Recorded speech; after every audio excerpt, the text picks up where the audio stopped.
तो छत्तीसगढ़ में तीसरे चरण में बंपर वोटिंग हुई। मतदाता भीषण गर्मी के बाद भी अपने घरों से निकले और पोलिंग बूथों में लाइन लगाकर लोकतंत्र के महापर्व में अपने वोट की आहुति अर्पित की। क्या आम क्या खास, सभी कतार में खड़े दिखाई दिए।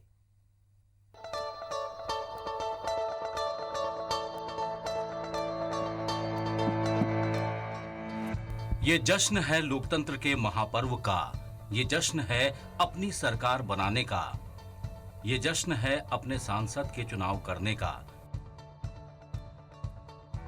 तभी तो लोग भीषण गर्मी और लंबी लाइनों की परवाह किए बिना मतदान करने पोलिंग बूथों पर डटे रहे।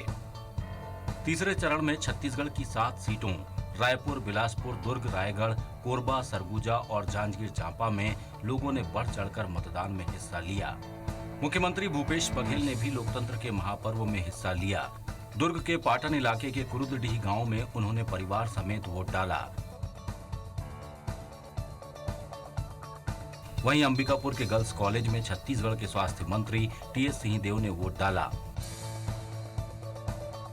गृह मंत्री ताम्रध्वज साहू, कृषि मंत्री रविंद्र चौबे, कांग्रेस के राष्ट्रीय महासचिव मोतीलाल वोरा और रायपुर ग्रामीण के कांग्रेस विधायक सत्यनारायण शर्मा ने भी अपने मताधिकार का उपयोग किया।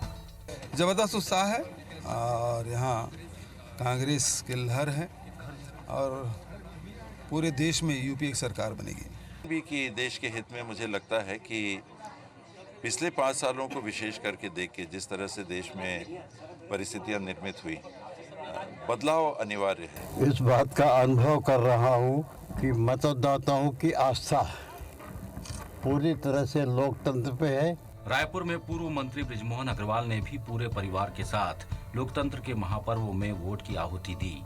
राज्यसभा सांसद रामविचार नेताम, रायपुर सांसद रमेश बैस, वहीं जशपुर में केंद्रीय राज्य मंत्री विष्णुदेव साय ने परिवार के साथ मतदान केंद्र पर जाकर अपना वोट डाला।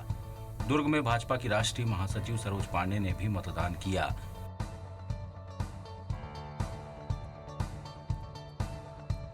नेता प्रतिपक्ष धर्मलाल कौशिक, पूर्व मंत्री अमर अग्रवाल, पूर्व मंत्री राजेश मूणत ने भी वोट डाले। जो कार्यकर्ताओं से रिपोर्ट आई और जो 7 लोकसभा क्षेत्रों में लोगों से लगातार संपर्क करने के बाद जो उत्साह का वातावरण है, जिस प्रकार भारतीय जनता पार्टी के पक्ष में नरेंद्र मोदी जी के, और ये सिर्फ छत्तीसगढ़ का वातावरण है, पूरा देश का वातावरण है कि पूरे देश में मोदी जी का करिश्मा चल रहा है और लोग मोदी जी को प्रधानमंत्री बनाने के लिए बम्पर वोटिंग कर रहे हैं। नरेंद्र मोदी जी वापस आए, प्रचंड बहुमत के साथ आए, इस बात की हम सब लोगों ने कामना की है और मुझे लगता है कि जनता का आशीर्वाद मिल रहा है, ये कामना फलीभूत होगी। कांग्रेस प्रत्याशियों ने भी बढ़ चढ़कर मतदान किया। रायपुर में प्रमोद दुबे, जांजगीर में रवि भारद्वाज, सरगुजा लोकसभा के कांग्रेस प्रत्याशी खेलसाय सिंह ने भी मतदान किया। रायगढ़ में लालजीत सिंह राठिया, बिलासपुर में अटल श्रीवास्तव, कोरबा में चरणदास महंत की पत्नी ज्योत्सना महंत, दुर्ग में प्रतिमा चंद्राकर ने भी अपने मताधिकार का इस्तेमाल किया। वहीं बीजेपी प्रत्याशी भी उत्साहित नजर आए।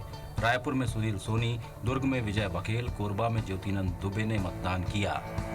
सरगुजा से बीजेपी प्रत्याशी रेणुका सिंह ने सूरजपुर में वोट डाला।